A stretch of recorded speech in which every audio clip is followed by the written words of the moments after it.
બોલો શ્રી કૃષ્ણ કનૈયા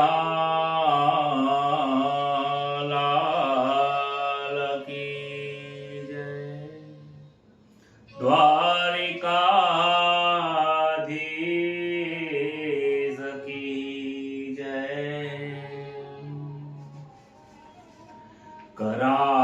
करारविन्दे न पदारविन्दम् मोखारविन्दे विनवेशयन्तम् वटस्य पतरस्य पुटे शयानम् बालमुकुन्दं मनसा स्मरामि त्वामेव याचे मम देहि जीवे समागते दण्डधरे कृतान्ते वक्तव्यमेवं मधुरां सुभक्त्या गोविन्द दामोदर माधवेति गोविन्द दामोदर माधवेति। प्रथम नमो गुरुदेवने लरि लरि लागो पाय। प्रथम नमो गुरुदेवने लरि लरि लागो पाय। मात पिता ने वंदन करो राखो चरण निमाय। हरि गुरु संत सो पधारजो कथा कहो मम मति अनुसार। प्रेम स्वरूप परमात्मानी सुनो भागवत महापुराण। मंगल दिवस आजनो मंगल सौनो थाय। सौ संतो हरि भगतो ने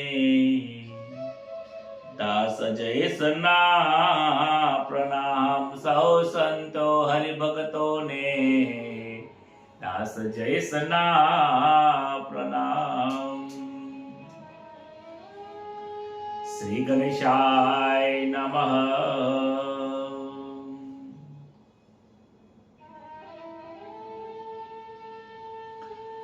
परम पवित्र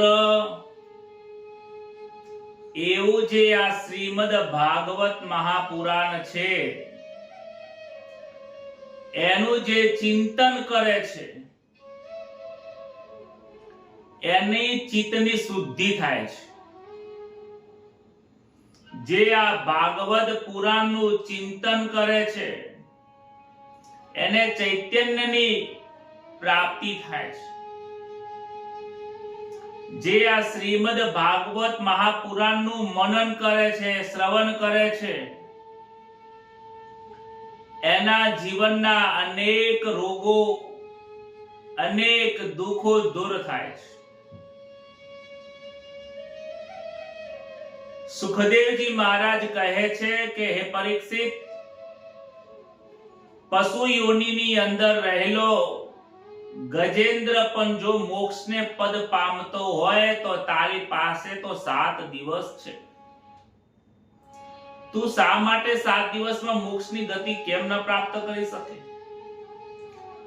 અને 7 દિવસ તારા એકલા માટે નથી, આ સંસારના સમસ્ત લોક જેટલા પણ છે બધાને 7 દિવસમાં જ મૃત્યુ આવે છે। જરા વિચાર તો કર, 7 દિવસ સિવાય બીજો કોઈ દિવસ છે કોઈની પાસે? ફક્ત એટલું જ છે કે તને ખબર પડી ગઈ છે, તું જાણે છે કે આજથી 7મા દિવસે આના જેટલા પણ જીવાત્માઓ છે એમને એ ખબર નથી કે 7 દિવસ મારો આજે પૂરો થાય છે, કાલે પૂરો થાય છે કે પરમ દિવસે પૂરો થાય છે। હે મહાભાગ્યશાળી, તું ખરેખર મહાન છે કે તને આ 7 દિવસ પૂરેપૂરા પ્રાપ્ત થયા છે. માટે આ 7 દિવસ સુધી તું બીજું ચિંતન કરીશ નહીં. આ 7 દિવસ તું મનન બીજું કંઈ કરીશ નહીં. તું પરમાત્માનું ચિંતન કર, પરમાત્માનું જ તું ચિંતન કર, પરમાત્માનું શ્રવણ કર, મનન કર અને એમનું નામનું સ્મરણ કર. તો તારા 7 દિવસમાં આવનારું મૃત્યુ તારે મોક્ષ પદ પામી જશે. જો તું સંસારનું ચિંતન કરીશ તો તારું શરીર ચિતામાં જશે અને ભાગવતનું મનન અને ચિંતન કરીશ તો ભગવાન શ્રી કૃષ્ણને પામીશ. સંસારનું ચિંતન સંસારના લોકો કરે છે, સાચા સંતો પરમાત્માનું ચિંતન કરે છે. કહે છે કે જીવનમાં કોઈનું તું અપમાન કરતો નહીં. અપમાન કરવાથી દરિદ્રતા આવે છે. ગઈકાલે કથામાં આપણે જોયું હતું કે વૈકુંઠમાંથી ઋષિ નીકળ્યા છે, દુર્વાસા મુનિ. રસ્તામાં ઇન્દ્ર મળ્યા. ઇન્દ્રને એ સ્વાગત કરે છે. ભગવાનને આપેલી જે ફૂલની પ્રસાદી હતી ઇન્દ્રને પહેરાવે છે, હાર પહેરાવે છે. અભિમાનમાં ઇન્દ્ર હોવાથી એ પુષ્પને નીચે ફેંકી દે છે.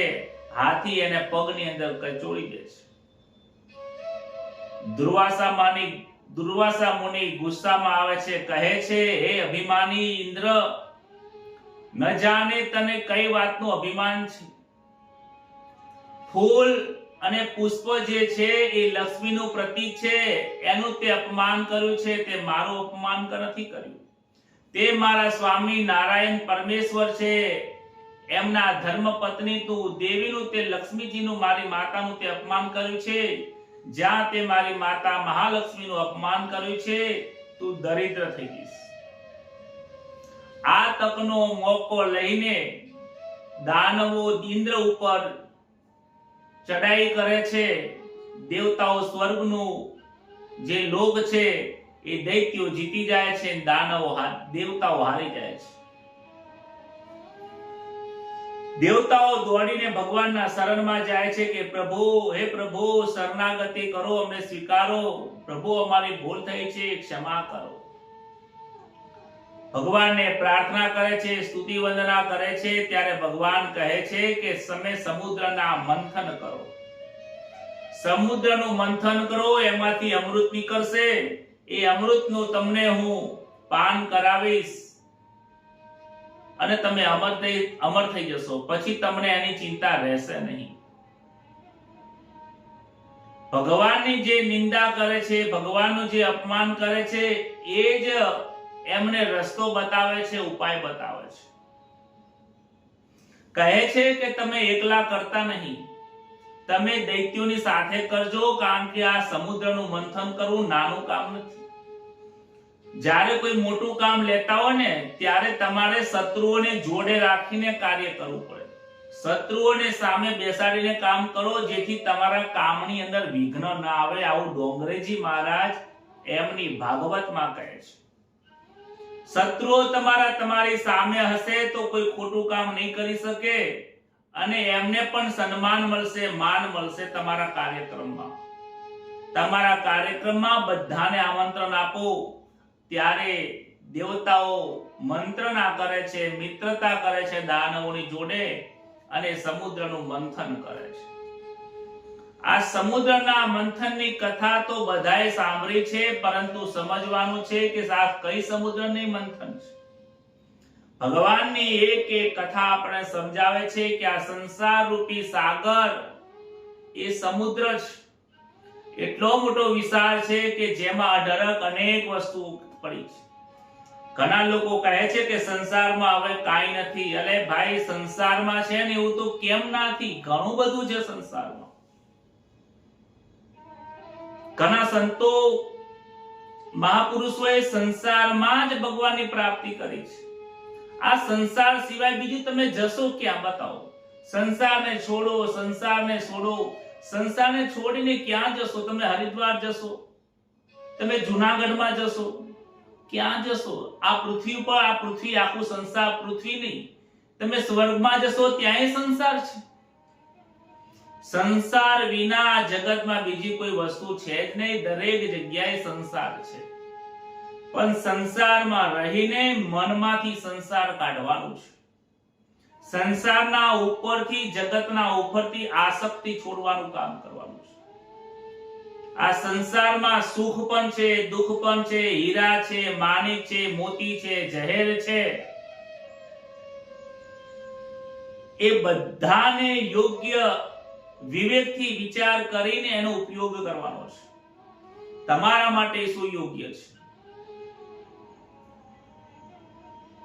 ત્યારે દેવતાઓ અને દાનવો બંને ભેગા થયા છે. મંદરાચર પર્વતનો રવૈયો બનાવ્યો છે. મંદરાચર પર્વતને રવૈયો બનાવ્યો, વાસુકી નાગની રસ્સી બનાવી છે, સમુદ્રમાં મૂકીને એનું મંથન કરે છે. મંથન કરતા કરતા એ સમુદ્રમાં એ પર્વત જે છે એ ડૂબવા લાગે છે. ત્યારે ભગવાનને પ્રાર્થના કરે છે. ભગવાન કૂર્મ અવતાર ધારણ કરીને ભગવાન એ પર્વતના નીચે, મંદરાચર પર્વત નીચે બેસી ગયા છે અને એની ઉપર આ પહાડ મૂક્યો છે. વિચાર કરજો કે મંદરાચર જે પર્વત છે એ મન છે. જે વલણો થઈ રહ્યું છે એ વૃત્તિઓ છે. આ મનને જો કૂર્મ રૂપી ભગવાનનું નામ આપશો તો વિચલિત નહીં થાય, નહીતર આ સંસારમાં મન તમારું ડૂબી જવાનું છે. બોલો राधे राधे. जितने भी लोग कथा सुन रहे हैं उनको बोलना पड़ेगा राधे राधे. આ મન એ પર્વત જેવું છે, એનાથી સંસારને ડૂબી ન જાય માટે ભગવાનના નામ ઉપર મનને સ્થિર કરજો તો મન ડગશે નહીં તમારું. સમુદ્રનું જ્યારે તમે મંથન કરશો ત્યારે તરત જ એમાં પહેલા તો ઝેર નીકળશે, કારણ કે સંસારમાં ઝેર ભરી ભરીને રહ્યું છે. જ્યારે તમે સંસારમાં મનને ભગવાનના નામો પરોશો, ભક્તિ કરશો, પૂજા કરશો, પાઠ કરશો, કથાનું શ્રવણ કરશો, ભાગવત સાંભળશો ને, તો લોકો તમને કહેશે ના જોયો નવાઈનો ભગત રોજ આપણી જોડે વાતો કરવા બેસે છે, રાતે જુઓ ને ભજન કરવા બેસી ગયો છે. લોકો વાતો કરશે, નિંદા કરશે, લોકો પોતે ઝેર બહાર કાઢશે પોતાનું. જોજે તું હલી ના જતો. આ સમુદ્રનું મંથન જેટલું સહેલું છે એના કરતા વધારે અઘરું આ સંસારમાં રહીને મંથન કરીને પરમાત્માને પ્રાપ્ત કરવું, એના કરતા પણ અઘરું છે રામજી.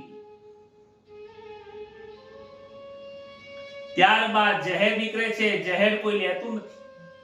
કાલકૂટ નામનું ઝેર છે કે જે ઝેરનો એક ટીપું પણ જો પૃથ્વી ઉપર પડી જાય તો પૃથ્વી સાફ થઈ જાય. બધા લોકો મહાદેવજી જોડે જાય છે. મહાદેવજી કહે છે કે કોઈ વાંધો નહીં, આ ઝેર મને આપી દો. મહાદેવજીએ ઝેરને પોતાના ગળામાં ધારણ કર્યું છે, અંદર ઉતાર્યું નથી. ઉતારે તો પોતાને નુકસાન થાય, બહાર ફેંકી દે તો બહાર સંસારના લોકોને નુકસાન કરાય. ભગવાન કહે છે કે જીવનમાં નિંદા રૂપી, અપમાન રૂપી દરેક લોકો તમને કરશે. ઝેરને તમે બહાર કાઢતા નહીં, એને તમે સહન કરજો, ગળા સુધી રાખજો. એ અપમાનને જો તમે હૃદયમાં ઉતારી દેશો ને તો તમારું હૃદય બળશે. તમે જોજો કોક તમારું અપમાન કરે ને તો હૃદય બળે. આપણું સહન કરીએ પણ હૃદય બળતું હોય. બળેનો મતલબ એ અપમાન અને નિંદા પેટમાં જતી રહી છે. વારંવાર કોકનું ચિંતન કરવાથી, કોકનો વ્યવહાર જોવાથી આપણું મન બળે તો સમજવાનું આપણે એ વસ્તુને હૃદયમાં ઉતારી છે. આ ઝેર ભગવાને ગળામાં રાખ્યું, ભગવાનને કોઈ અસર થતી નથી, પરંતુ આ ગળો હતો ને નીલા કલરનું થઈ ગયું છે, એટલે એમને નીલકંઠ કહેવાય છે. સૌ સાથે મળીને બોલીશું, બોલો શ્રી નીલકંઠ મહાદેવ કી જય. ભગવાનના જેવા જેવા કાર્ય એવા એવા એમના નામ પડ્યા છે. ત્યારબાદ ફરીથી મંથન કરે છે. મંથન કરતા કરતા ગાય નીકળી છે. દેવતાઓએ ગાય લઈ લીધી છે. ગાય એ સંતોષનું પ્રતીક છે. કામધેનુ ગાય છે એ ઋષિઓને આપી છે. ઉચ્ચૈસર્વ નામનો ઘોડો નીકળ્યો. દૈત્યો કહે છે કે આ ઘોડો તો અમારે જ જુએ છે. મનરૂપી ઘોડો છે, ઘોડો દોડ દોડ કરે છે, એવી રીતે મન પર દોડે છે. દેવતાઓ કહે કે આ તો તમે લઈ જાઓ. દાનવોએ ઘોડો લઈ લીધો છે. ત્યારબાદ ઐરાવત હાથી નીકળ્યો, જે સૂક્ષ્મ બુદ્ધિનું પ્રતીક છે, જેની આંખોમાં સૂક્ષ્મ બુદ્ધિ રહેલી છે, સૂક્ષ્મ વસ્તુ જોવે છે, એ જ યોગ્ય છે. એ ઐરાવત નામનો હાથી ઇન્દ્રને આપ્યો છે. ત્યારબાદ ફરીથી મંથન કરે છે. મંથન કરતા કરતા એમાંથી મહાલક્ષ્મી પ્રગટ થાય છે. મહાલક્ષ્મી જોતા સમુદ્ર મંથન અટકી ગયું છે. દેવતાઓ કહે કે લક્ષ્મીજી અમારે જોઈએ, દાનવો કહે કે અમારે જોઈએ. લક્ષ્મીજી તો લક્ષ્મીજી વિજય મારા લઈને ઊભા છે, વિચાર કરે છે. માતાજી સોનાના સિંહાસન ઉપર વિરાજમાન છે. લક્ષ્મીની પ્રાપ્તિ કરવા માટે અનેક દેવતાઓ આવ્યા છે, બ્રાહ્મણો, ઋષિઓ, યોગીઓ, બધા લોકો ત્યાં આવીને તૈયાર થઈને બેસી ગયા છે કે લક્ષ્મીજી મને વરો. પેલા કે છે મને વરો. લક્ષ્મીજી વિજય મારા લઈને આગળ ચાલે છે કે કોને પહેરાવું, મારા લાયક હોય એને પહેરાવું. લક્ષ્મીજી જેને લાયક હોય ને એને જ વરે છે. બધાને વરતી નથી. મંડપમાં આગળ જતા જતા જોવે છે તો અનેક પ્રકારના ત્યાં ઋષિઓ બેઠા છે. ત્યાં પારાશર ઋષિ છે, વશિષ્ઠ ઋષિ બેઠા છે, અને ત્યાં અનેક પ્રકારના ઋષિઓને જોવે છે. પરંતુ બધાની અંદર એક સદગુણો તો છે, પણ અવગુણો પણ ભરેલા છે. લક્ષ્મીજીને લાગે છે કે અહીંયા મારું મન ક્યાંય લાગશે નહીં. આગળ જઈને જોવે છે તો પરશુરામ બેઠા છે કે પરશુરામ બરાબર છે, પરંતુ એમનામાં દયા નથી, નિષ્ઠુર બહુ છે. જેનામાં દયા ના હોય એ મારે લાયક નથી. ત્યારબાદ આગળ જાય છે. આગળ મહાદેવજીનો વેશ ધારણ કરીને બેઠા છે. મહાદેવજી બેઠા છે, ભસ્મ શરીર ઉપર લગાવેલી છે. આજુબાજુમાં પ્રેતો બેઠા છે. કહે છે કે મહાદેવજી સદગુણોના ભંડાર છે, પરંતુ એમનું રૂપ મારા માટે અમંગલ જેવું લાગે છે. મને થોડો ડર લાગે છે, કારણ કે એ મૃત્યુના માલિક છે, વૈરાગ્યના માલિક છે. ત્યાંથી આગળ જતા જતા જાય છે ત્યારે ત્યાં નારાયણ ભગવાન બેઠા છે. નારાયણને જઈને એ વિજય માળા પહેરાવે છે. બોલો શ્રી લક્ષ્મી નારાયણ ભગવાન કી જય. લક્ષ્મીજી નારાયણની છે. નારાયણ ને લક્ષ્મી હોય છે. જે નારાયણની પૂજા કરે એની પાછળ લક્ષ્મીજી છે. લક્ષ્મીની પાછળ જે પાછળ દોડે છે એને તો નારાયણે નથી મળતા અને લક્ષ્મીજી મળતા નથી. ત્યારબાદ અનેક પ્રકારની વસ્તુઓ ત્યાં નીકળે છે. જેને જે જોઈએ એ પ્રમાણે બધાને આપી દે છે. ત્યારબાદ સમુદ્ર મંથન પૂર્ણ થયું ત્યારે પછી એમાંથી ધન્વંતરી ભગવાન અમૃત કુંભ લઈને બહાર નીકળ્યા છે. અમૃત કુંભ જેવો લઈને બહાર નીકળ્યા તરત જ એક દાનવે એક કુંભ લઈ લીધો છે. દાનવે એક કુંભ લઈ લીધો અને લઈને નીકળી જાય છે. ચાલતા થઈ ગયા. દેવતાઓ વિચાર કરવા લાગ્યા કે અમૃત સમુદ્રનું મંથન કર્યું, અમૃત આપણા હાથમાં આવ્યું નહીં. અને દેવતાઓ જાય છે, નારાયણની પાસે જાય છે, વંદન કરે છે, પ્રભુ કંઈક કરો, અમૃત અમારી હાથમાં આવ્યું નથી. ત્યારબાદ આ બાજુ દાનવો જે છે, દૈત્યો છે, એ પણ લડે છે. એકબીજા જોડેથી લઈ છે. પેલો કે હું અમૃત પીવું, પેલો કે હું અમૃત પીવું. એમ કરતા કરતા કરતા બધા એકબીજા તરફ લડે છે. કોઈ શાંતિથી અમૃત પીવાનો પ્રયત્ન કરતા નથી, પરંતુ લડે છે. એટલામાં તો ભગવાન નારાયણ મોહિનીનું સ્વરૂપ ધારણ કરીને ત્યાં રૂમઝુમ પગલે આવતા દાનવોની સામે આવતા હોય છે. મોહિનીનો અવતાર લીધો છે. ભગવાન દેવોનું કાર્ય કરવા માટે આજે પુરુષ નહીં પણ સ્ત્રીનું રૂપ ધારણ કરીને મોહિનીનો અવતાર ધારણ કરીને આવ્યા છે. અનેક પ્રકારના 16 શણગારો ધારણ કરેલા છે. મુખ ઉપર એકલું તેજ છલકાઈ રહ્યો છે. અને દૈત્યોની પાસે મોહિની આવીને કહે છે, અરે શા માટે લડો છો? મોહિનીને જોઈને દાનવો ત્યાં મંત્રમુગ્ધ થઈ ગયા છે. ત્યારબાદ કહે છે કે અમારા બધાને અમૃત પીવાનું છે. આ અમૃત કહે છે હું અમૃત પીવું, પેલો કે હું અમૃત પીવું, કે અમૃત પીવાથી શું થાય? તો કે બધા અમર થઈ જાય, પછી કોઈને મૃત્યુ આવે નહીં. ત્યારબાદ જેના હાથમાં ઘડો હતો એ દાનવની સામે જોઈને હસે છે. ભગવાન એમની સામે જઈને હસે છે. ત્યારે કહે છે, એ દાનવ આવે છે કે લો, આ અમૃત કુંભ તમે રાખો અને તમે તમારા હાથેથી મને પાવો. આંખોમાં કામ રહેલું છે. આ દાનવોના આંખમાં કામ છે. સ્ત્રીને જોઈને લલચાઈ ગયા છે. કહે છે કે હું તમને અમૃત બધાને આપું, થોડું થોડું થોડું બધાએ પીવો, થોડું પીવો કે વધારે પીવો, થોડું પીવાથી પણ તમે અમર થઈ જશો.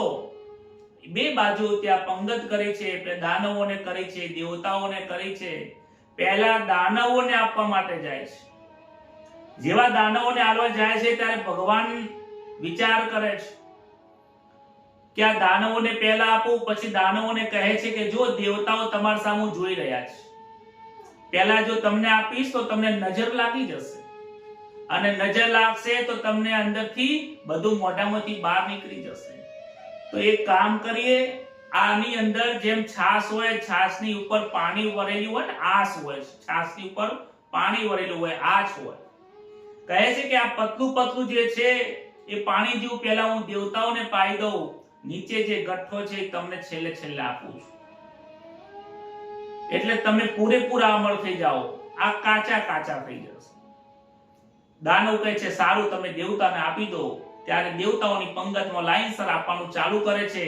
ભગવાનનો જે ઘડો છે, અમૃતનો કુંભ થોડો વધારે નીચે નમે છે. એમાં દાનવમાંથી એક રાહુ હોય છે. એ રાહુ વિચાર કરે છે કે મામારી સાથે કંઈક અન્યાય થઈ રહ્યો છે. બોલતો નથી કે બોલીશ તો હું પણ અમૃત વગર રહી જઈશ, માટે સૂર્ય અને ચંદ્રની વચમાં જઈને બેસી જાય છે. અને સૂર્ય ચંદ્રને ખબર પડી કે આ દાનવ છે. જેવા ભગવાન એને અમૃત આપવા માટે જાય છે, તરત જ હાથમાં અમૃત લઈને મોઢામાં મૂકી દે છે. અને ભગવાન સુદર્શન ચક્ર થી લઈને એનું મસ્તકનું છેદન કરી દીધું છે. મસ્તક તો કાપી દીધું, એમાંથી બે ભાગ પડે છે. માથું અને ધડ બંને રાહુ કેતુ કહેવાય છે. એક રાહુ બને, એક કેતુ બને, પરંતુ અમૃત પી જવાના કારણે એ આજે અમર બની ગયા છે. આ રાહુ કેતુની કથા નથી, આમાંથી મનન કરવાનું છે કે રાહુ જે છે, સૂર્ય જે છે એ સૂર્ય બુદ્ધિનો માલિક છે. ચંદ્ર એ મનનો કારક છે. મન અને બુદ્ધિથી જ્યારે તમે પ્રભુનું ભજન કરવા બેસો તો વચમાં રાહુ આવશે. રાહુ રૂપી વૃત્તિઓ વચમાં આવીને તમને તમારું મન ખરાબ કરશે, તમારું ચિત્ત ફેરવશે. પણ અમૃત રૂપી પરમાત્માનું નામ જો તમારી પાસે હશે તો તમને વાંધો નહીં આવે. ત્યારબાદ દેવો અને દાનવ, દેવો અને દેવતાઓ દાનવોને ખબર પડી છે કે અમારી સાથે અન્યાય થયો છે, અન્યાય થયો છે. અને એ જગ્યા પર દેવો અને દાનવોનું ઘણું બધું યુદ્ધ થયું. ત્યારબાદ દેવતાઓ પરાસ્ત થયા છે. દેવતાઓને સ્વર્ગનું લોક પ્રાપ્ત થયું છે. આ અમૃત કુંભની કથા, અમૃત કુંભ આ સંસારમાં છે. ઘણા સંતોએ આ સંસારમાં પ્રભુનું ભજન કરી અમૃત પ્રાપ્ત કર્યું છે. ત્યારબાદ નારદજી કૈલાસમાં જાય છે અને કૈલાસમાં જઈને શિવ ભગવાનને પ્રાર્થના કરી છે કે પ્રભુ પ્રભુ મોહિનીનો અવતાર થયો છે, તમને ખબર છે? કે ક્યારે થયો? કે મને તો ખબર હતી કે આ ભગવાને તો મોહિનીનો અવતાર લઈ લીધો, દેવતાઓને અમરે કરી દીધા ને. તો શું વાત કરો છો કે મને તો ખબર જ નથી. મેં રામા અવતારના દર્શન કર્યા, કૃષ્ણ અવતારના દર્શન કર્યા. વિચાર કરે છે કે મારે જવું પડશે ત્યાં ગણેશ, કાર્તિકી અને માતા સતીને, પાર્વતીને લઈને તે વૈકુંઠમાં જાય છે. ભગવાન કહે છે આવો આવો પ્રભુ, આવો આવો. સ્વાગત કરે છે, નમસ્કાર કરે છે કે જાણ્યું છે કે તમે મોહિનીનો અવતાર લીધો? કે હા, મોહિની અવતાર થઈ ગયો મારો. થોડા સમય માટે હતો તો થઈ ગયો. ના, કે મારે મોહિનીના દર્શન કરવા છે, તમે મને જાણ ન કરી. ના, કે મોહિનીના કાંઈ દર્શન કરવા નથી, તમે તો વૈરાગ્યના માલિક છો. ના પ્રભુ, કે રામા અવતારમાં તમારા દર્શન કરવા આવ્યો હતો, કૃષ્ણ અવતારમાં દર્શન કરવા આવ્યો હતો. તમારા એક એક જેટલા પણ તમારા પ્રગટ સ્વરૂપ થયા છે, જન્મ થયા છે, એટલી વખત મેં તમારા દર્શન કર્યા છે. આ મોહિની અવતાર મારા માટે રહી ગયો છે. ભગવાન ના પાડે છે છતાં પણ આજે મહાદેવજીને મોહિનીના દર્શન કરવાની ઈચ્છા થઈ છે. એટલામાં તો મંદ મંદ પવન વાવવા લાગ્યો. વસંત ઋતુ જાણે પ્રગટ થઈ ગયો હોય અને જમણી બાજુમાં ખન ખન અવાજ આવે છે, ઝાંઝરનો અવાજ આવે છે. દૂર એક સરોવર દેખાય છે. સરોવરની બાજુમાં સુંદર બગીચો છે. બગીચાની અંદરથી સુગંધી ફૂલ પુષ્પની સુગંધ આવી રહી છે અને ત્યાં એક સ્ત્રી ઊભી છે, હાથમાં દડો છે, દડાની સાથે રમી રહી છે. શિવજી એ સ્ત્રી ઉપર નજર નાખે છે, જોવે છે. આજે મહારાજ મહાદેવજી પણ એ સ્ત્રીને જોઈને મોહાઈ ગયા છે. વૈરાગ્યના આચાર્ય છે, કામદેવને જે જીતવા વાળા છે, એ પણ આજે મોહિનીનું સ્વરૂપ જોઈને અંદર પોતાના શરીરનું ભાન ભૂલી ગયા છે. બાજુમાં પાર્વતી મૈયા ઊભા છે, એ પણ ભૂલી જાય છે. વિચાર કરે છે કે આ સુંદર સ્ત્રી આટલે દૂરથી આટલી સરસ દેખાય છે, સુંદર છે. આ સુંદરતા જોવામાં જો આનંદ આવે તો આ સુંદરને જો હું આલિંગન આપું તો કેટલો આનંદ આવે. એમ કરીને જેવા મહાદેવજી દોડતા દોડતા જાય છે, ત્યાં તો શંખ ચક્ર ગદા પદ્મ ધારણ કરીને શ્રી નારાયણ સ્વરૂપ ભેગા થાય છે. ત્યાં હરિ અને હર એકબીજાને ગલે મળે છે. બોલો હરિહર ભગવાન કી જય. આ તો ભગવાનની લીલા છે. મહાદેવજીએ લીલા કરી છે. આપણે એમ લાગે મહાદેવજી પણ મોહિનીમાં મોહ પામી ગયા હતા. મહાદેવજીની પણ આ લીલા છે. શિવની અને હરિ અને હરની લીલા છે કે મોટામાં મોટા દેવતાઓ હોય ને એ પણ મોહિનીને મોહાઈ જાય છે. આ સંસારમાં એટલો બધો મોહ છે કે ઘણા લોકો એની અંદર મોહાઈ જાય છે. ગમે તેટલા જ્ઞાની કેમ ના હોય. આ મહાદેવજી આપણને શીખ આપે છે. જોજો તમે મોહાઈ ના જતા. જે સંસારમાં મોહે છે એને દુઃખ પ્રાપ્ત થાય છે. જે મોહનની સાથે મોહાઈ જાય છે એની સાથે પ્રેમ થાય છે, આનંદ થાય છે. ત્યારબાદ 7મા મન્વંતરની કથા આવે છે. શ્રાદ્ધ દેવ નામે મનુ થયેલા છે. દેવ અને દૈત્યોના યુદ્ધ પછી શુક્રાચાર્યના આશ્રય બધા દાનવો ગયા છે. શુક્રાચાર્યની સેવાથી દૈત્યોનું બળ વધ્યું છે. સંયમનું પાલન કરે છે. આજે દાનવો સંયમનું પાલન કરે છે, જીતેન્દ્રિય બન્યા છે. સદગુરુ મહારાજ એમના શુક્રાચાર્ય છે, એમની પૂજા સેવા કરે છે, એમના વચનના વાક્યોને અનુસરે છે. ત્યારબાદ શુક્રાચાર્યએ પોતાનો શિષ્ય જે બલિ રાજા છે એમને કહ્યું કે તમે વિશ્વજીત નામનો યજ્ઞ કર્યો અને વિશ્વજીત નામનો યજ્ઞ કર્યા પછી એના અંદરથી એક રથ બહાર આવે છે. એ રથનું નામ છે સર્વજીત. એ યજ્ઞના ફળરૂપ રથ મળ્યો છે. એ સર્વજીત નામના રથમાં આજે એ બલિ રાજા બિરાજમાન થયા છે અને જે આ રથમાં બેસીને યુદ્ધ કરે એ ક્યારે પરાસ્ત થતા નથી. શુક્રાચાર્યનો મતલબ થાય છે શક્તિ. સંયમનું જે પાલન કરે છે એને શક્તિની પ્રાપ્તિ થાય છે. બાળપણમાં અને જુવાનીમાં સંયમનું પાલન કરવાની ખૂબ જરૂર છે. વિષયો ઉપર જે સંયમ રાખે છે એને જ પરમાત્માના દર્શન કરવાની શક્તિ પ્રાપ્ત થાય છે. બલિ રાજાએ એ રથ ઉપર બેસીને દેવતાઓને ફરીથી હરાવ્યા છે. સ્વર્ગનું સુખ બલિ રાજાએ પ્રાપ્ત કર્યું છે અને બલિ રાજા ઇન્દ્રની ગાદી ઉપર બેસી ગયા છે. શુક્રાચાર્ય વિચાર કરે છે કે બલિ રાજા જો 100 વખત અશ્વમેધ યજ્ઞ કરે તો સદાય માટે સ્વર્ગનું સુખ એમના માટે થઈ જાય. સદાય માટે યુગો યુગો સુધી બલિ રાજા ઇન્દ્ર બની જાય. ત્યારે કહે છે કે મહારાજ, હે ગુરુદેવ, આવો યજ્ઞ હું ક્યાં કરું, તમે મને જગ્યા બતાવો. ત્યારે કહે છે કે ગુર્જર પ્રદેશની અંદર આ 100 અશ્વમેધ યજ્ઞ કરવા માટે ભૃગુ કચ્છ નામનો એક તીર્થ આવેલું છે. ત્યાં જઈને તમે આ યજ્ઞ કરો. આ ભૃગુ કચ્છ નામનું જે તીર્થ છે એ આપણા ગુજરાતના ભરૂચ જિલ્લો જે છે ત્યાં નર્મદાનો જે કાંઠો છે એને ભૃગુ કચ્છ તીર્થ તરીકે ઓળખવામાં આવે છે. બલિરાજાએ સ્વર્ગ જીતી લીધું. દેવતાઓને પરાસ્ત કર્યા છે, પોતાના ગુરુને બૃહસ્પતિની પાસે બેસાડ્યા છે.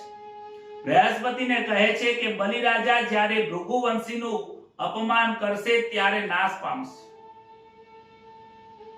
આ બાજુ માતા અદિતિને બહુ દુઃખ થયું કે મારા પુત્રો દરિદ્ર થયા છે. આ દેવતાઓની જે માતા છે એ અદિતિ છે. અદિતિ દેવ માતા છે, વેદ માતા છે ધીશ્વરી.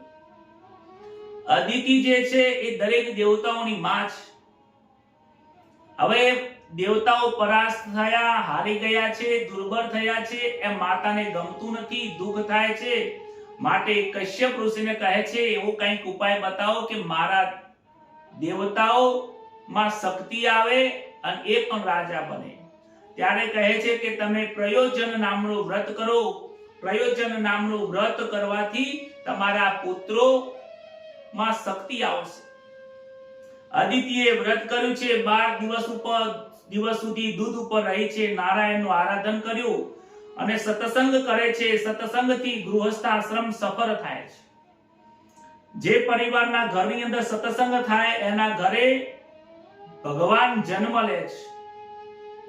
ગૃહસ્થાશ્રમમાં પતિ પત્ની બંને એકાંતમાં બેસીને સંયમ રાખીને પરમાત્માનું ભજન કરે, શાસ્ત્રોનું પઠન કરે, કીર્તન કરે તો પરમાત્માને પણ ઈચ્છા થાય છે કે મારે આવા પરિવારમાં જન્મ લેવો છે.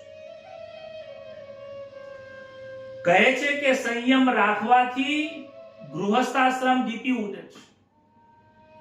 પરમાત્મા દિવ્ય દેહ હોય એમના ઘરમાં જન્મ લે છે.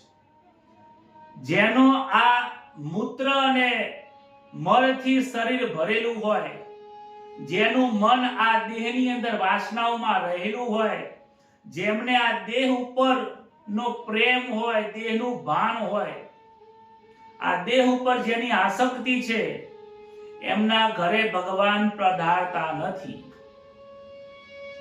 માટે આજે અદિતિએ અને કશ્યપ ઋષિએ પોતાના જીવનમાં સત્સંગ અને પ્રભુનો પ્રેમ પ્રાપ્ત કરી બ્રહ્માકાર થયા છે. હે પરીક્ષિત, તમે આ દેહનું જે ભાન છે એ ભૂલી જાઓ. તમે આ દેહ છો, દેહને છોડી દો. આ દેહ તમારો નથી, આવું જ્ઞાન આપે છે. કહે છે કે એક વખત જનક રાજાના દરબારમાં અષ્ટાવક્ર મુનિ આવ્યા હતા. બહુ સરસ કથા છે આ.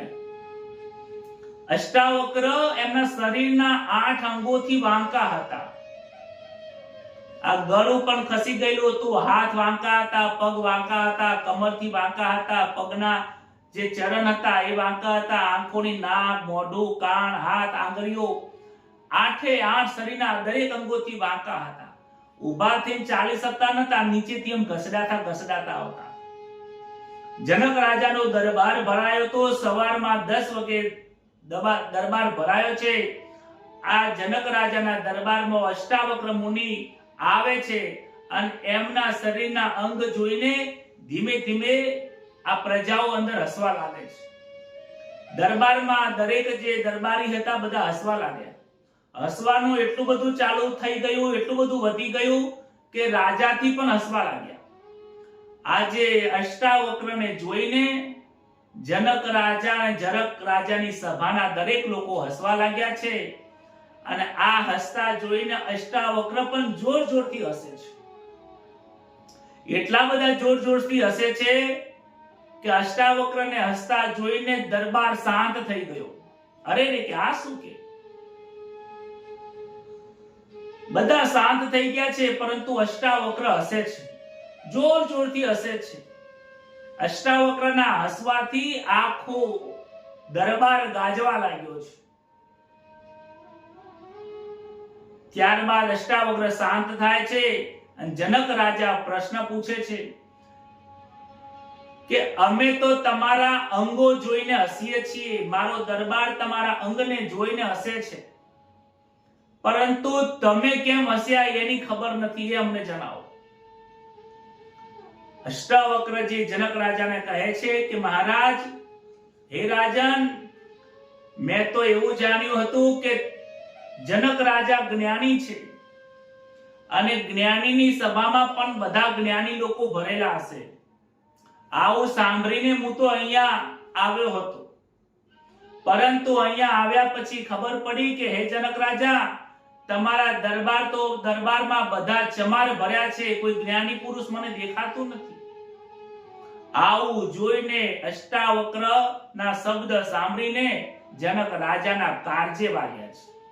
જ્યારે કોઈ રાજાને એમ કહે કે તમારા રાજ્યમાં તો ચમાર ભરેલા છે, તો કે આવું કેમ કહો છો કે ચમાર છે? તો ચમાર જ કહું, બીજું તો શું કહું? એક ચમાર છે. અલે તમારા રાજ્યના દરબારમાં નહીં, પરંતુ તમે ખુદ ચમાર જ છો. એક ચમારનું કામ છે કે ચામડાની ઓળખ કરવી. કુંભારનું કામ છે માટલા ઘડવાનું. ચમાર જેમ આ ચામડીની પારખ કરે છે, તમે મારી ચામડીની પારખ કરી છે, મારા જ્ઞાનની પારખ નથી કરી. જનક રાજાને ખબર પડે છે કે આ સામાન્ય પુરુષ નથી. ત્યારબાદ એમની આગળ ઘણી બધી ચર્ચાઓ થાય છે અને વંદન કરે છે.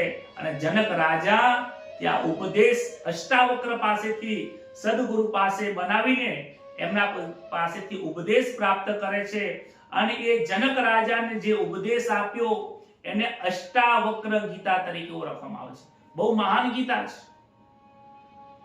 એક વખત સમય મળે તો અષ્ટાવક્ર ગીતા માટે આપણે સ્પેશિયલ એક કથા કરીશું. 3 દિવસ થાય છે કથા સાંભળતા.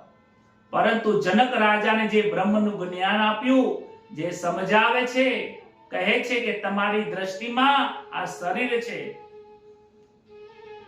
અને દ્રષ્ટિમાં શરીરનો દેહ ભાન ભૂલે છે, ત્યારે જનક રાજા વિદેહ બની જાય છે અને એમની દ્રષ્ટિ પણ બ્રહ્માકાર થઈ જાય છે. અહીંયા પણ અદિતિ અને કશ્યપનું જીવન, ગૃહસ્થ આશ્રમ પણ બ્રહ્માકાર થઈ ગયું છે. એમને પણ દેહપાન ભૂલી ગયા છે, ગર્ભવતી થયા છે, 9 માસ પરિપૂર્ણ થયા છે, અદિતિ તન્મય થયા છે, પ્રભુના દર્શનની આતુરતા જાગી છે. કહે છે કે જ્યારે ભગવાનના દર્શનની અતિશય આતુરતા જાગે છે, ત્યારે પરમાત્મા દર્શન આપવા આવે છે. મીરાબાઈને અતિશય આતુરતા થઈ ગઈ, ત્યારે પથ્થરમાંથી ભગવાને એમને ખેંચીને અંદર સ્વરૂપમાં મિલાવી દીધા છે. કશ્યપ ઋષિ મધ્યાહનના સમયે સંધ્યા કરવા માટે ગંગાના કિનારે ગયા છે. અદિતિ ઘરે છે. પરમ દિવસ વિજયા દ્વાદશીનો દિવસ થયો છે. માતા અદિતિની સમક્ષ વામન સ્વરૂપમાં 7 વર્ષની ઉંમરમાં ભગવાન વામન નારાયણ ભગવાન પ્રગટ થયા છે. બોલો શ્રી વામન નારાયણ ભગવાન કી જય.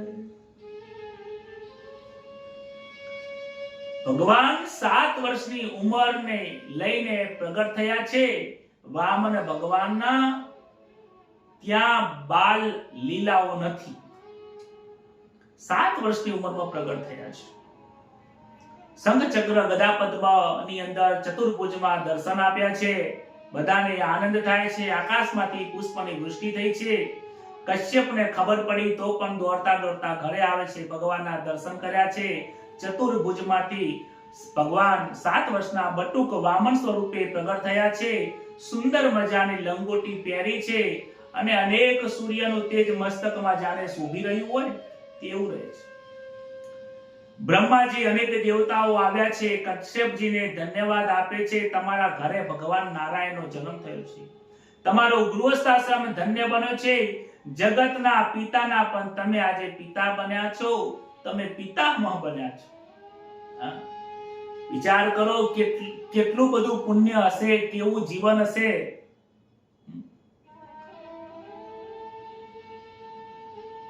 ત્યારે ભગવાન ના પિતા બનવાનો અવસર પ્રાપ્ત થયો છે. આપણે વિચારોથી બહાર છે. વામનજીની બાળ લીલા નથી. 7 વર્ષના થયા છે.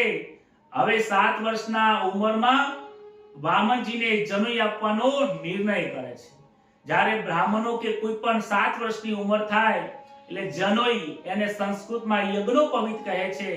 યજ્ઞોપવિતના સંસ્કાર પ્રાપ્ત કરવા જોઈએ 7 વર્ષની ઉંમરે યજ્ઞોપવિત આપી દેવી જોઈએ. કારણ કે યજ્ઞોપવિત ધારણ કરવાથી બ્રાહ્મણનો નવો જન્મ થાય છે.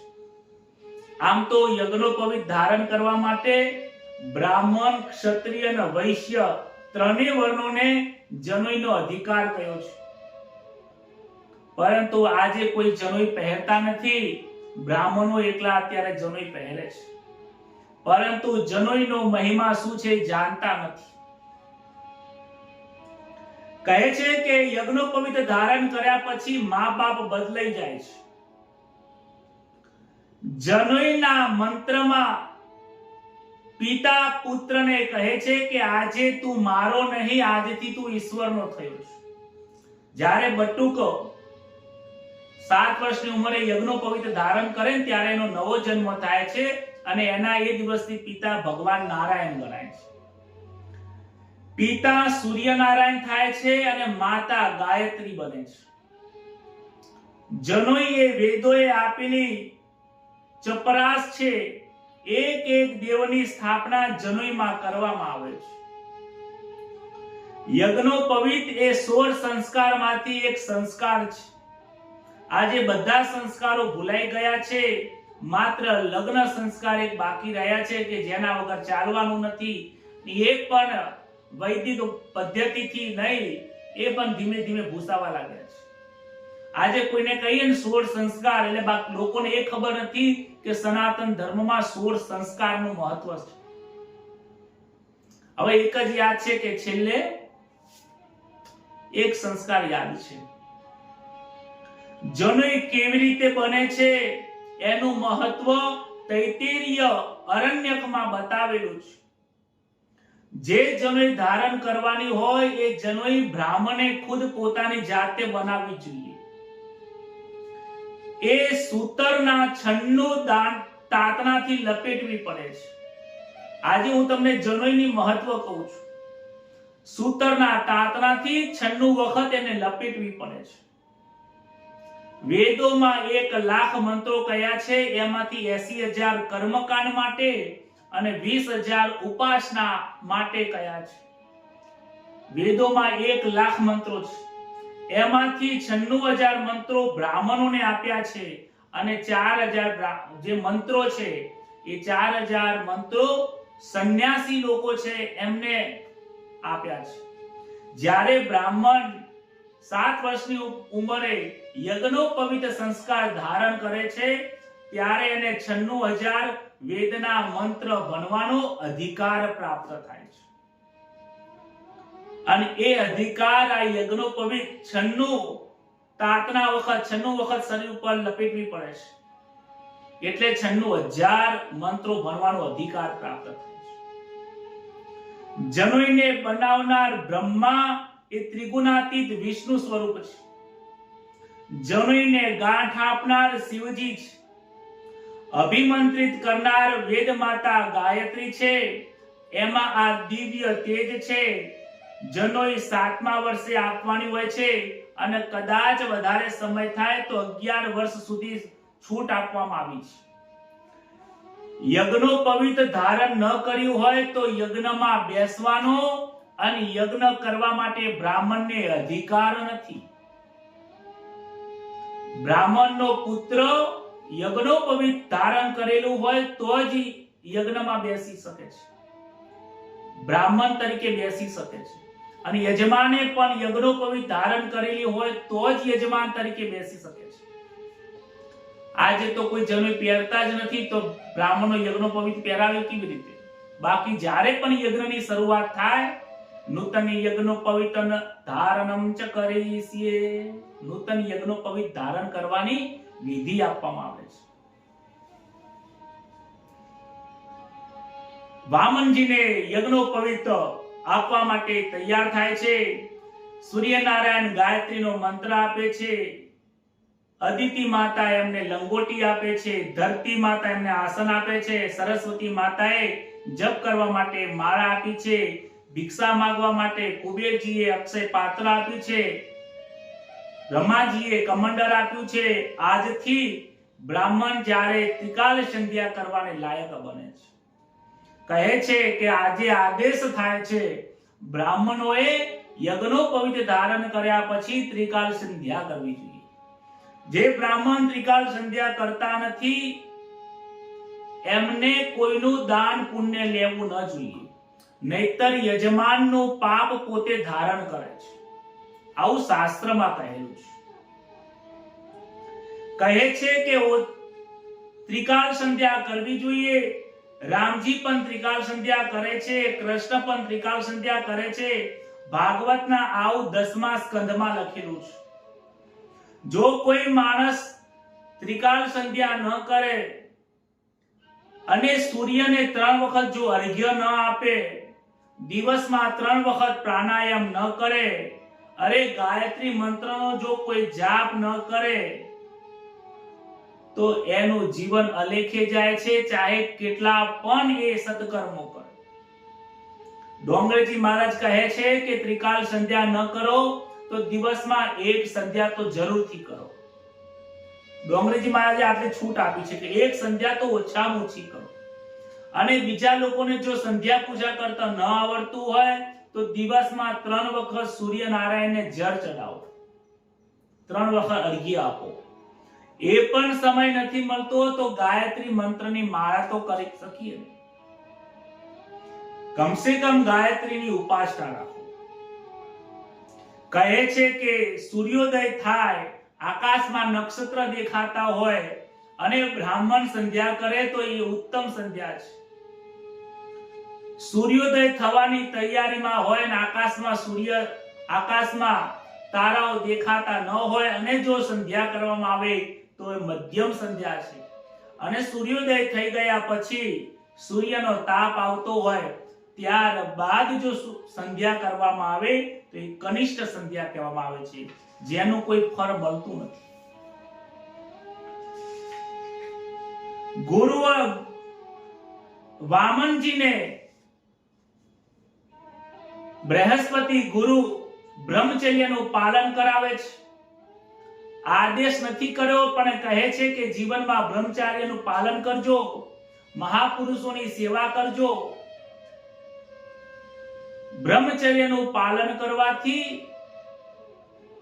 આ દેહ છે એ શક્તિવાન બને છે. આધ્યાત્મિક શક્તિઓ એની અંદર રહે છે. લાકડાની બનાવેલી પુતળીનો સ્પર્શ ન કરવો, પર સ્ત્રીને માત ગણવું. બ્રહ્મચર્યનું જે પાલન કરતા હોય ને એને સ્ત્રી સામે જોવામાં પણ નથી આવતું.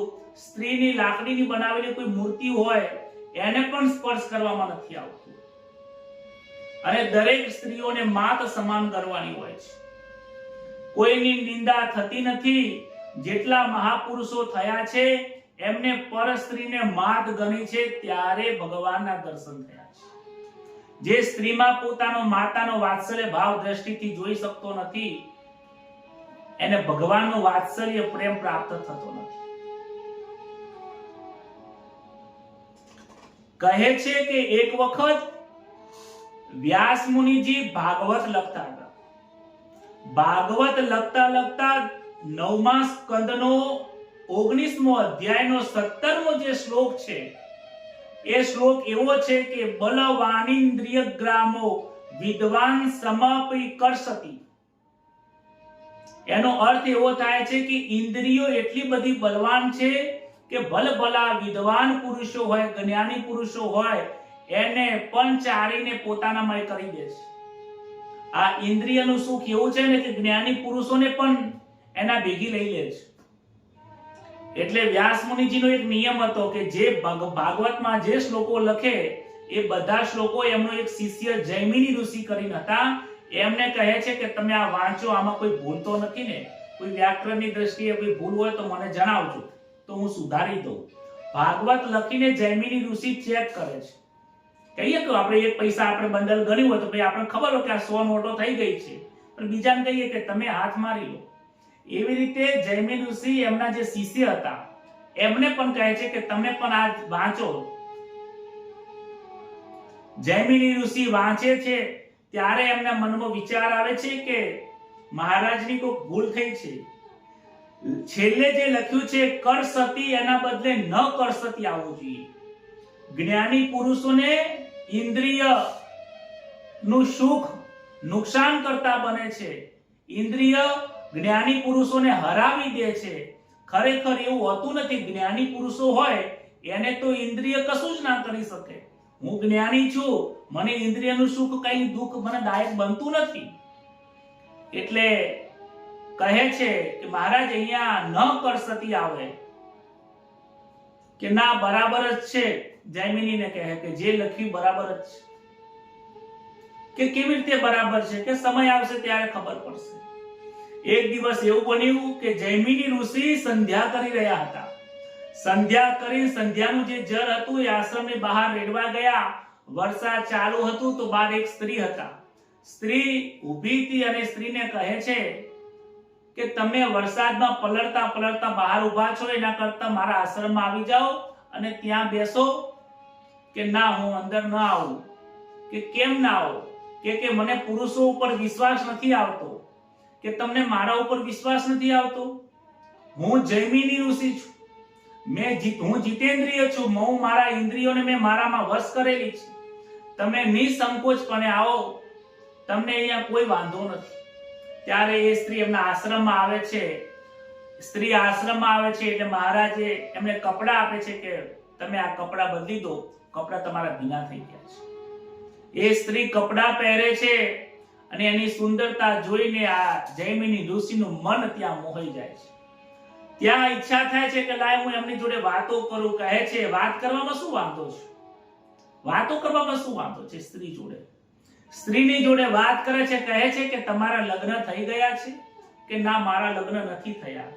તો કહે છે કે મારે તમારી સાથે લગ્ન કરવા હોય તો મારી પિતાજી એવું કહ્યું છે કે જે ઘોડો બને અને ઘોડા ઉપર જે સ્ત્રીને બેસાડે અને બેસાડીને માતાજીના મંદિર સુધી, કુલદેવી સુધી આવે, એને એ વ્યક્તિ જોડે તારા લગ્ન કરાવું.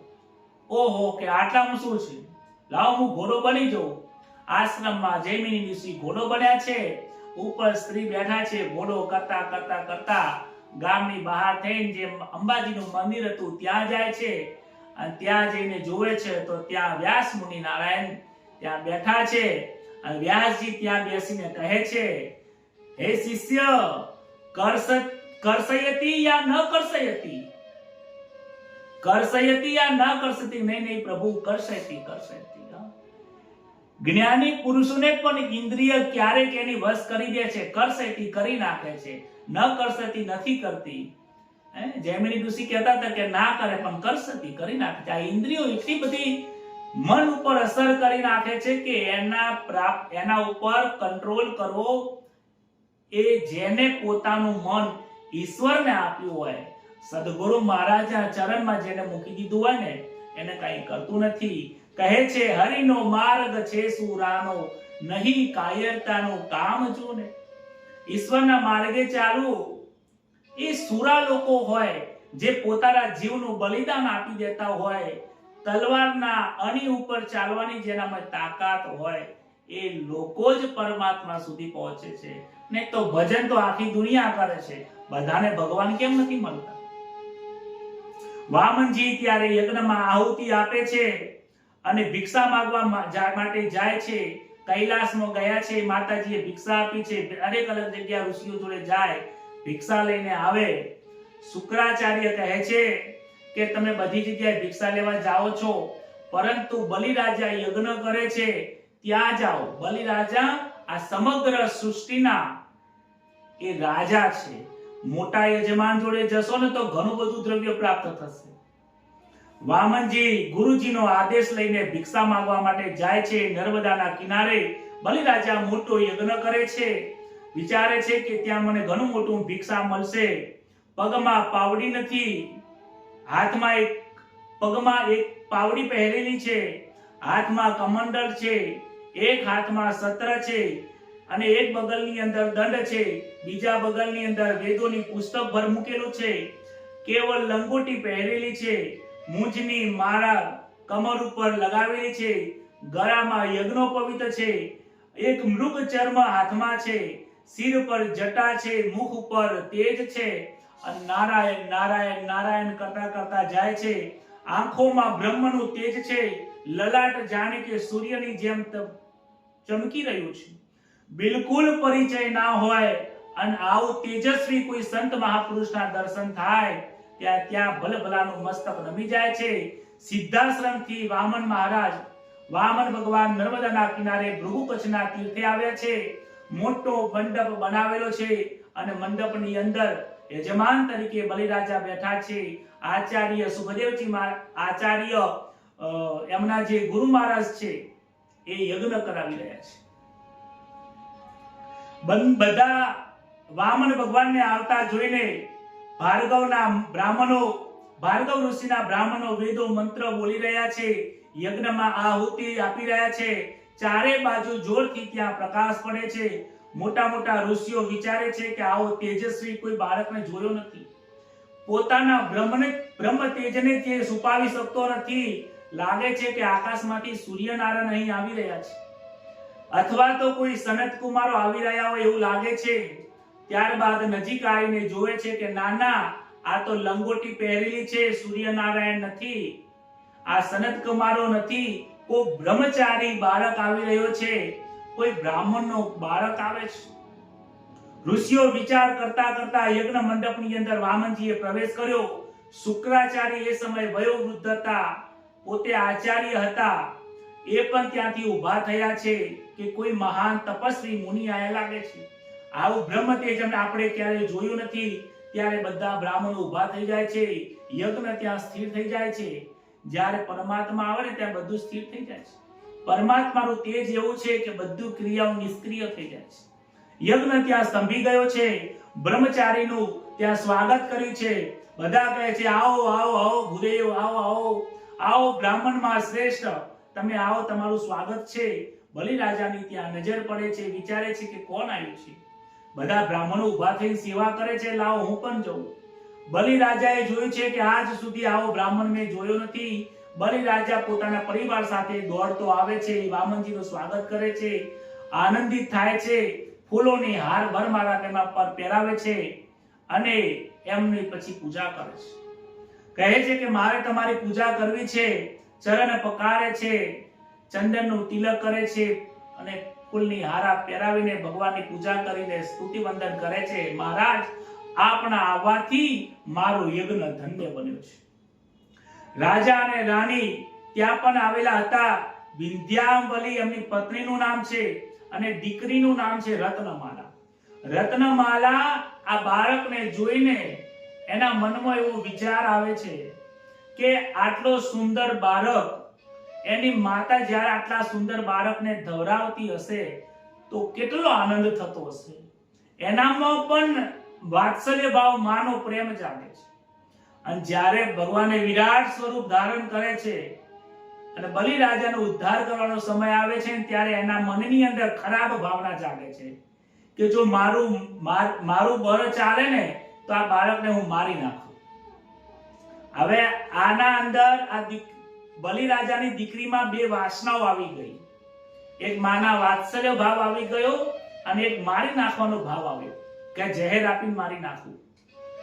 વિચાર કરો કે આ વાસનાઓ પૂર્ણ કરવા માટે કૃષ્ણ અવતારની અંદર એ પૂતના બનીને આવે છે અને શ્રી કૃષ્ણને પોતાના સ્તન ઉપર ઝેર લગાવીને આવે છે. એક બાજુ માસી એટલે કે માં બનીને આવે છે, ધવરાવવા માટેનો ભાવ છે. એક બાજુ એને મારી નાખવાનો ભાવ છે. યાદ રાખજો, સારી અને ખોટી કોઈ પણ પ્રકારની વાસનાઓ હશે, એ વાસનાઓ પૂર્ણ કરવા માટે જન્મ લેવો જ પડશે. એટલા માટે ભાગવતમાં 2 સ્કંદ એવા આપેલા છે કે જે વાસનાઓની લીલા છે. વાસનાઓમાંથી મુક્ત થવાની જ આ કથા છે. બલિરાજા પ્રાર્થના કરે છે કે હું કૃતાર્થ થયો છું. મારા પિતૃઓને સદગતિ મળી હશે. તમારા માતા પિતાને પણ હું વંદન કરું છું કે આટલો તેજસ્વી પુત્ર પ્રાપ્ત થયો છે. હું તમને 2 હાથ જોડીને વંદન કરીને કહું છું કે તમે માંગો. આજે હું યજ્ઞ કરું છું, તમે માંગો એ આપું. ત્યારે વામન ભગવાન બલિરાજાના વખાણ કરીને કહે છે કે હે રાજન, તમે ધન્ય છો. તમે શ્રી પ્રહલાદજીના વંશમાં તમારો જન્મ થયો છે. તમારા દાદાએ ભગવદ ભગત હતા. તમારા દાદા તો ભગવાનની પ્રાપ્તિ કરી હતી. તમારા જે પિતા છે એ પણ બહુ મહાન છે. ઇન્દ્ર કપટથી તમારા પિતાજી જોડે આવ્યો, બ્રાહ્મણનું રૂપ લઈને આવ્યો અને તમારા પિતાનું આયુષ્ય માંગી લીધું. તમારા પિતા એટલા મહાન વિરોચન, જે મહાન દાતા હતા, દાનવીર હતા, પોતાનું આયુષ્ય દાનમાં આપી દીધું છે. આવા પિતાના તમે પુત્ર છો, ખરેખર તમે ધન્ય છો. અરે તમારા દાદાના જે પિતા હિરણ્યકશ્યપુ છે એ તો ત્રણેય લોકમાં રાજ કરતા હતા. એમની શક્તિની કોઈ વિચાર કરી શકાય એવું નથી. તમારો વંશ ખરેખર મહાન છે અને આવા વંશમાં હે બલિરાજા, હે રાજન, તમારો જન્મ થયેલો છે. ખરેખર તમારા વંશને ધન્યવાદ છે. રાજન કહે છે કે મહારાજ બધી વાત સાચી છે, હું આવા વંશમાં જન્મ થયેલો છું, પણ મહારાજ તમે કંઈક માંગો, આજે મને પણ તમારી સેવાનો મોકો આલો. પણ કે પહેલા તું સંકલ્પ કર કે હું તને આપીશ. કે હા, હું સંકલ્પ કરું છું કે હું તમને બધું આપીશ. કે નહીં કે તું જળમાં, હાથમાં જળ લઈને સંકલ્પ કર. મહારાજ કે વચન આપી દીધું તમને મેં, હું મારા વચન આ કિંમતથી તમને સંકલ્પથી આપું છું. શુક્રાચાર્ય મનમાં વિચાર કરે છે કે આ વિષ્ણુ આવ્યો છે, આ દેવતાને સ્વર્ગનું સુખ આપવા માટે નારાયણ ભગવાન કશ્યપ ને અદિતિના ઘરે જન્મ લઈને વામન અવતારમાં અહીંયા આવ્યા છે, મારા યજમાનનું અહિત કરવા આવ્યા છે. શુક્રાચાર્ય રોકે છે કે હે રાજન, તું દાન આપીશ નહીં. કહે છે ગુરુદેવ, તમે તો મને શીખવાડ્યું છે કે આપણા ઘરે કોઈ અતિથિ આવે ને તો આપવું પડે, તો ક્યારેક જૂઠું બોલવામાં વાંધો નથી. આ તારી પાસે 3 ડગલાની અંદર બધું માંગી લેશે, 2 ડગલામાં જ બધું લઈ લેશે, તો ત્રીજા ડગલામાં તું વસ્તુ આપીશું અને તું નહીં આપી શકે માટે તને શ્રાપ આવશે અને શ્રાપમાં તું નરકમાં જઈશ. આજે તને સમજાવું છું, તારો ગુરુ સમજાવે છે, તું સમજી જા. પરંતુ બલિરાજા સમજતા નથી કે મારે તારી જોડે જે આવ્યો છે એ નારાયણ સ્વરૂપ છે. બલિરાજા કહે છે કે મારા ઘરે જો નારાયણ સ્વરૂપ ભગવાન પરમાત્મા જો મારા ઘરે માંગવા આવતા હોય તો એનાથી મોટી ધન્યતાની મોટી વાત શું છે? પરમાત્માની પાસે આખી દુનિયા, આખા સંસારના લોકો માંગવા જાય છે. આ સંસારમાં એકમાત્ર એવો હું છું કે પરમાત્મા મારી પાસે માંગવા આવ્યા છે. હે ગુરુ મહારાજ, તમે તો કહેતા હતા કે લેવા જે માંગવા વાળો હોય ને એના કરતા આપવા વાળો મહાન છે. જે લેવા વાળો છે એને હાથ નાનો હોય છે, નીચે હોય છે, આપવા વાળો હાથ ઊંચો હોય છે. આપવા વાળો મહાન છે. ગુરુદેવ ખૂબ સમજાવે છે, નથી સમજતા. વામનજી કહે છે કે હે રાજન, તારે વિચાર કરો તો વિચાર કરી લે, નહીતર મારે બીજી જગ્યા પર ભિક્ષા માંગવા માટે જવાનું છે. ના ના, કે મહારાજ આપી દઉં. સુખદેવ કહે છે, પોતાના ગુરુ મહારાજને કહે છે, શુક્રાચાર્યને કે ગુરુ મહારાજ તમે સંકલ્પ કરાવો, મારે એમને વસ્તુ આપવી છે. શુક્રાચાર્ય કરાવતા નથી. હું સંકલ્પ કરાવવાનો નથી. ત્યારબાદ વામનજી કહે છે કે મને આવડે છે વિષ્ણુ શ્રીમદ ભગવતો મહાપુરુષ શિષ્ય, મને સંકલ્પ કરાવતા આવડે છે. ભગવાન પોતાનું કમંડલમાંથી પાણી જીવ લેવા જાય છે તો કમંડલની અંદર ભમરો બનીને કમંડલમાં પેસી જાય છે અને ત્યારબાદ પાણી આવતું નથી. એટલે વામનજી કહે છે કંઈક કચરો પેસી ગયો છે. બાજુમાં દર્ભ લઈ એ કમરના મુખમાં નાખે છે. એ ભમરાની આંખ ફૂટી જાય છે, ભમરો બહાર આવે છે. શુક્રાચાર્યની એક આંખ ફૂટી જાય છે. શુક્રાચાર્યની એક આંખ ફૂટી જાય છે કારણ કે કોઈ દાન આપતું હોય, કોઈ સત્કર્મ કરતું હોય, એમાં જો કોઈ તમે વચમાં પડો તો એની આંખ ફૂટી જાય છે. અરે સત્કર્મ કરવા વાળો કરે છે, પૈસા એનું છે, દાન એનું છે, તમારું કાઈ નથી તો તમારો જીવ કેમ બળે છે? કોઈ મહારાજને 100 રૂપિયાના બદલે 500 રૂપિયા ભેટમાં આપી દે ને તો બીજા બાજુવાળાનો ને એના ઘરના લોકોને જીવ બળતો હોય છે. જોજો આવો જીવ રાખતા નહીં. મંદિરે કોઈ મહારાજ, કોઈ વ્યવસ્થિત કોઈ વ્યક્તિ આવ્યું હોય, કોઈ મહારાજને કે બ્રાહ્મણોને કે કોઈ પણ વ્યક્તિને દાન આપતા હોય હૃદયમાં કચાશ લાવતા નહીં, ને તારા શુક્રાચાર્ય જેમ આપણી આંખ ફૂટી જશે. આંખમાં ઝેર રાખવું નહીં. ત્યારબાદ સંકલ્પ કરાય છે કે હે મહારાજ, તમે કહો છો કે મારે 3 ડગલા જમીન જોઈએ છે, તો એ 3 ડગલા જમીન આપવા માટે હું બંધાવું છું.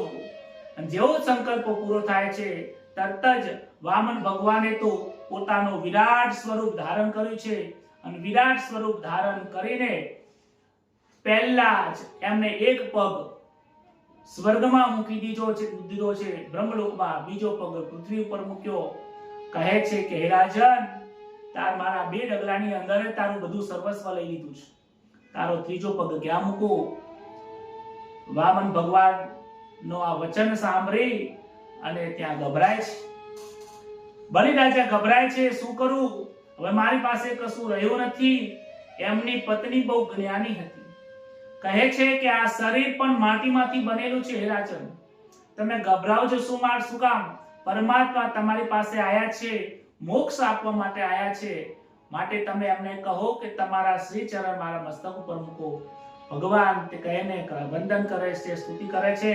ભગવાન, આ શરીર પણ એક માટી જ કહેવાય છે.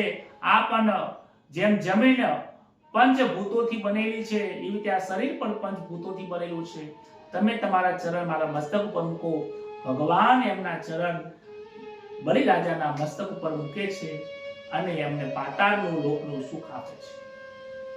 બલિરાજા કહે છે કે હું પાતાળમાં જઉં છું, તમે મને સુખ આપો છો. ભગવાન, તમારા મને દર્શન મળ્યા છે, હું કૃતાર્થ થઈ ગયો છું, પણ તમારે મારી સાથે આવવું પડશે. એટલે ભગવાન એમની સાથે પાતાળમાં જાય છે અને પાતાળમાં જઈને એમની રક્ષા કરે છે.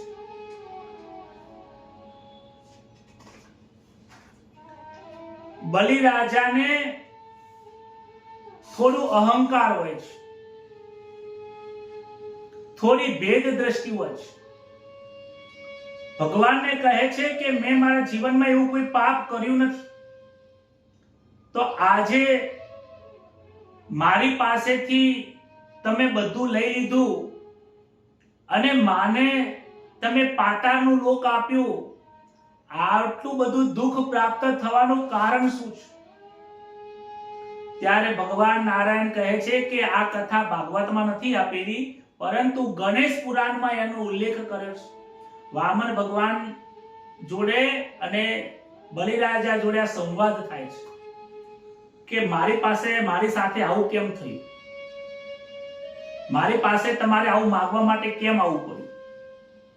ત્યારે કહે છે કે જ્યારે તું યજ્ઞ કરવા બેઠો ને, ત્યારે બધા જ બ્રાહ્મણો ગણેશજીની પૂજા કરાવતા હતા, પરંતુ તે શરૂઆત વિષ્ણુ ભગવાનની પૂજાથી કરી. તું ગણેશ અને વિષ્ણુમાં ભેદ જોવે છે. જેમ દક્ષે ભેદ જોયો હતો શિવ અને વિષ્ણુમાં ભેદ જોયો હતો. જેની ભેદ દ્રષ્ટિ હોય છે એનો વિનાશ થાય છે. ચાહે મનુષ્ય હોય, દેવ હોય, રાજા હોય કે રંક હોય, આ ભેદ દ્રષ્ટિ દૂર કરે છે. બીજું, તારામાં સૂક્ષ્મ વાસના છે કે હું મોટો રાજા છું. આપનારો મોટો હોય છે, લેનારો નાનો હોય છે.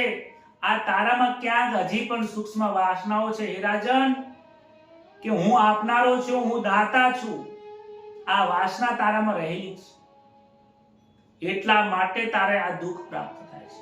વિચાર કરો, રાજાની એક આટલી સામાન્ય વાસનાઓના કારણે, આટલી ભેદ દ્રષ્ટિના કારણે જો એમને પાતાળમાં જવું પડ્યું હોય, આપણે તો કેટલા બધા વાસનાઓથી ભરાયેલા છે. આપણું મન કેટલું વાસનાઓથી ભરેલું છે. ખૂબ વિચાર કરવાની જરૂર છે. આ મનની વૃત્તિઓમાં વાસના નહીં, પરંતુ પરમાત્માનો જ્યારે વાસ થશે ને, તો આ બધી જ વૃત્તિઓ નિવૃત્તિ થઈ જશે. સંસારનો જે વાસના છે બધી નિવૃત્તિ થઈ જશે અને આ મન પ્રભુના ચરણમાં પ્રવૃત્તિમાં લાગી જશે. સંસારની પ્રવૃત્તિ છોડવાની છે, પરમાત્માની પ્રવૃત્તિમાં લાગવાનું છે. ભગવાને ચતુર્ભુજ દર્શન આપ્યા છે, પાતાળનું સુખ પ્રાપ્ત કર્યું છે. ભગવાન એમના દ્વારે બિરાજમાન થયા છે. વૈકુંઠમાં લક્ષ્મીજી એકલા બેઠા છે. કહે છે કે ભગવાન ગયા એ ગયા, ત્યારના હજી આવ્યા નથી, વર્ષો વીતી ગયા. નારદ મુનિને પૂછે છે કે તમે ભગવાનને જોયા છે? કે એ તો પાતાળમાં ગયા છે, બલિરાજાના પહેરો ભરે છે. લક્ષ્મીજી ત્યાં આવે છે, બલિરાજાને રાખડી બાંધે છે. એ દિવસે રક્ષાબંધન હતી. શ્રાવણ સુદ પૂનમના દિવસે રાખડી બાંધે છે. બલિરાજાને કહે છે મેં તમને આજે રાખડી બાંધી છે, તું આજથી મારો ભાઈ છે. બલિરાજા કહે છે ઠીક છે, આજથી હું તમારો ભાઈ, હું તમારી રક્ષા કરીશ. બોલો તમારે શું જોઈએ? કે હું તો બીજું કોઈ જોતું નથી, કે પણ મારો જે પતિ છે, મારા જે સ્વામી નાથ છે, એ પ્રભુજી મહારાજ શ્રી નારાયણ પ્રભુ તમારા ત્યાં પહેરો ભરે છે, એ મને આપી દો. ત્યારે નારાયણ લક્ષ્મીજીને આપે છે અને બલિરાજાને લક્ષ્મી નારાયણ ભગવાનના દર્શન આપે છે.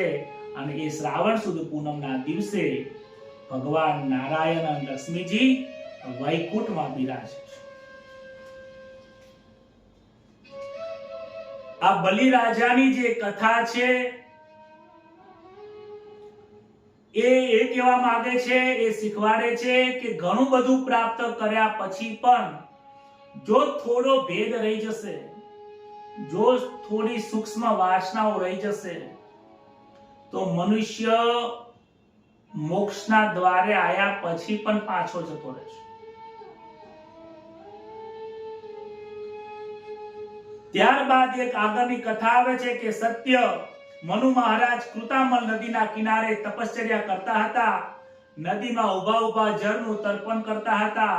તર્પણ કરતા કરતા હાથમાં એક માછલો આવ્યો છે. માછલાને પાણીમાં મૂકી દીધો. માછલો કહે છે કે હે રાજન, હે પ્રભુ, તમે મને આ સમુદ્રમાં મૂકી દીધો છે, બીજા માછલાઓ મને મારી નાખશે, માટે તમે મને તમારા ત્યાં આશ્રમમાં લઈ જાઓ, તમારા કમંડળમાં મૂકી દો, મને બચાવો. ત્યારે સત્યવ્રત નામના જે મનુ હતા એ માછલાને લઈને પોતાના કમંડળમાં મૂકે છે. કમંડળમાં મૂકે છે તો એ માછલો મોટો થાય છે. કમંડળમાંથી લઈને એને બીજા મોટા કોઈ સ્થાનમાં મૂકે છે, ત્યાં માછલો મોટો થાય છે. માછલો ધીમે ધીમે મોટો વિરાટ સ્વરૂપ ધારણ કરે છે. ત્યારબાદ આ સત્યવ્રતને આ માછલો કહે છે કે આજથી 7મા દિવસે પ્રલય થવાનો છે. આ પ્રલયમાં સર્વનો વિનાશ થવાનો છે. જો તમે ચાહો કે તમારો વિનાશ ન થાય તો તમારી નાવડી મારા જોડે બાંધી દેજો, મારી ખૂંટીએ બાંધી દેજો, તો તમારો વિનાશ નહીં થાય. ત્યારબાદ મનુ મહારાજ જે હતા, સત્યવ્રત નામના જે રાજા હતા, એમને પરમાત્માનું ધ્યાન કર્યું છે. પોતાની વૃત્તિઓને બ્રહ્માકાર કરી છે. પૃથ્વી જળમય થઈ ગઈ છે અને મત્સ્ય નારાયણે તેમનું રક્ષણ કર્યું છે.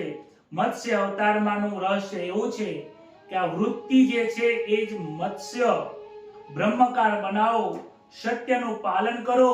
જે સત્યનું વ્રત લે છે, જે સત્યનું પાલન કરે છે અને પોતાની વૃત્તિઓ સત્યની સાથે જે જોડી નાખે છે, એને આ સંસારમાં ગમે તેટલા પ્રલય આવે તો એનો વિનાશ થતો નથી, એનો હંમેશા માટે જય થાય છે, એ અમર બની જાય છે.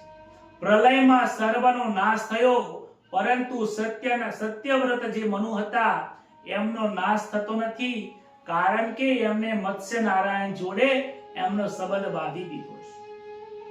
આજે આપણે કેટલાય વડવાઓ જતા રહ્યા, કોઈને યાદ નથી કરતા, પણ મીરાબાઈને યાદ કરે છે. નરસિંહ મહેતા, તુકારામ, જલારામ, જેટલા મહાન સંતો થઈ ગયા છે. ગોરા કુંભાર થઈ ગયા, ગજાનંદ મહારાજ થઈ ગયા, સમર્થ રામતીર્થ થઈ ગયા, રામદાસ થઈ ગયા, અનેક સંતો થઈ ગયા. આ બધા જ લોકો મત્સ્ય નારાયણની જોડે અમે નાવડી બાંધી છે. એટલા માટે આજે લોકો એમને યાદ કરે છે, મહાન થઈ ગયા.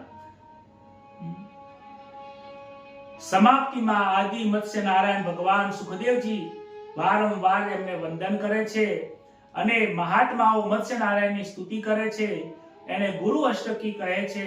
મત્સ્ય નારાયણે ભગવાને વેદને ચોરી જતા હયગ્રીવ દૈત્યનો સંહાર કર્યો છે. ત્યારબાદ મનુ મહારાજે મત્સ્ય સંહિતાનો ઉપદેશ આપ્યો છે. આમ સુખદેવજી મહારાજ મત્સ્ય નારાયણનો જ્ઞાન આપીને પોતાના વાસનાઓનો ભેદ બુદ્ધિને દૂર કરાઈને પરીક્ષિત રાજાને સમજાવે છે કે આ સ્કંધની અંદર આ જે આજની કથા કરી એમાં જેનું મન, જેની વૃત્તિઓ સંસારનું વલોણું કરે છે